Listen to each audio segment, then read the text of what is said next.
Grab a glass of water, and then pour that bad boy into your favorite pot. Go ahead and toss the sugar in too. The ingredients for making churros are super simple. Stuff you probably already have in your kitchen. Okay, take another half teaspoon of salt, add it to the pot, and stir everything well so that the sugar and salt dissolve completely in the water. Now just add some butter. Chop it into small cubes if you want, but no big deal if you don't. And we can fire up the pan on medium heat. Just hang tight for the butter to melt. It's pretty speedy, takes about a minute. Then give it a good stir to mix things up. When the butter and water are on the verge of boiling, it's time to add the flour.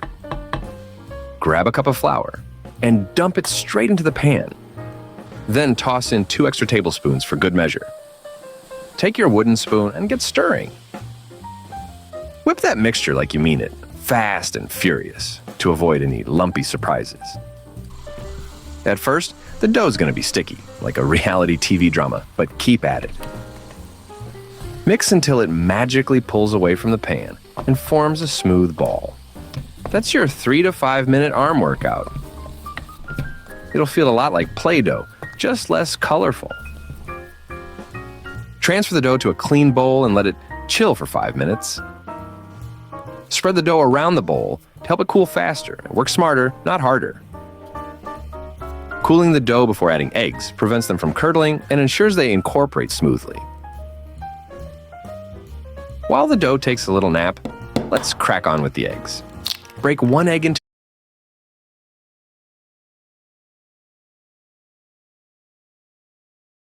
a bowl. Give it a good whisk, like you're mad at it. Later, we'll slowly introduce it to the dough, bit by bit, like a cautious first date, so things don't get all soggy and weird. For the second egg, there's no need to tiptoe around. Just crack it straight into the dough and get mixing immediately. Honestly, I'm pretty lazy, so I let the mixer do all the hard work with those fancy dough hooks. But if you're feeling heroic, grab a spatula or a wooden spoon and go old school. At first, your mix might look like it's having an identity crisis. Part liquid, part solid. Just keep mixing and they'll eventually play nice and turn into a smooth, happy mixture. Give each egg its moment to shine. Blend it in fully before the next one joins the party. It's getting there, but the dough's still a bit too chunky. Time to call in the egg again, only this time, not a whole one. Just a bit of the beaten egg. I'll throw in about half for now, and then we can always add more if we need to. Oh, the dough's turning lumpy again, but no worries, we can handle this. Just keep mixing. It's definitely better, but still a bit too thick. So I toss in the rest of that first egg and keep going. The final dough should be smooth, shiny, and thick enough to hold its shape, ready to strut its stuff. Just a little more, and we've got it. That's better. Honestly, I could have added more egg for a smoother mix, but I'm feeling greedy today. All that's left is to slap some cling film on it and toss it in the fridge for a little chill time.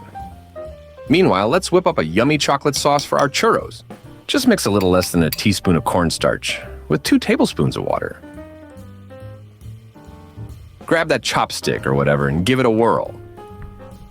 Make sure it's all nice and blended. No lumps, just groove. Set it aside for now. Okay, let's get our chop on with the chocolate.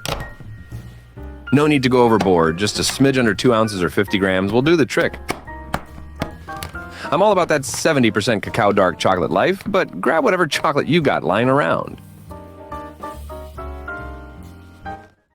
Listen, guys, let's plan an international trip together. How about France? Bonjour, mademoiselle. France is a great option. All right, take that chopped chocolate and pop it into a saucepan. And aim for one with a thick bottom if you can. Next up, sprinkle in some sugar. I know, mixing sugar with chocolate might raise some eyebrows, but trust me on this, it's going to be scrumptious. We're almost at the finish line. Just pour half a cup of milk into the mix and we're ready to crank up the heat.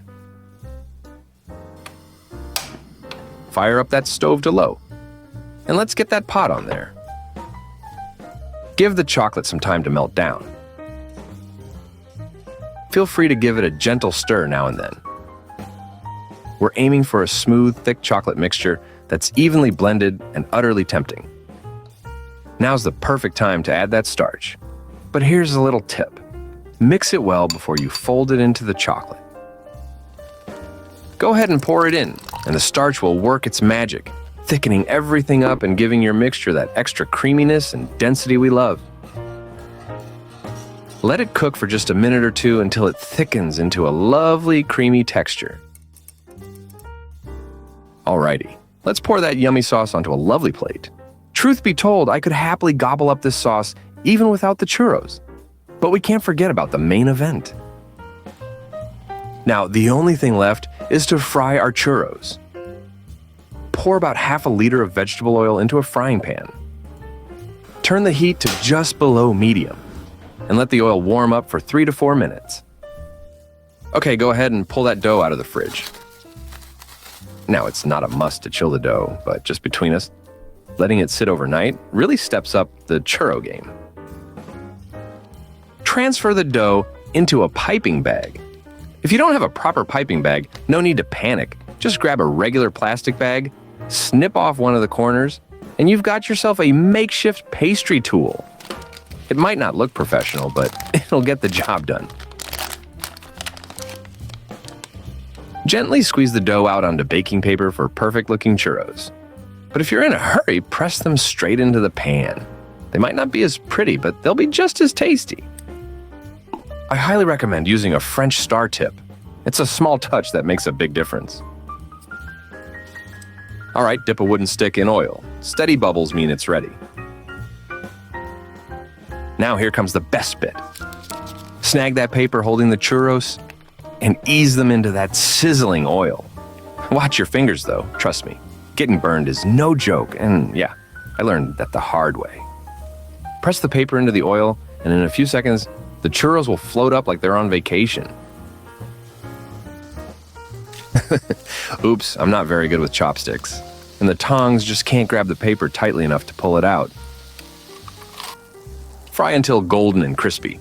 Usually takes about 2 minutes per side, but keep an eye on it. It's all about that perfect color, not the timer.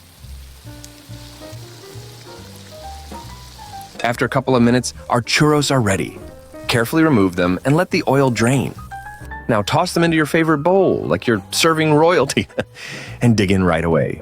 Gotta eat them while they're hot. The warm, crispy churros dipped in that rich, creamy chocolate sauce. Absolutely irresistible. You gotta try it.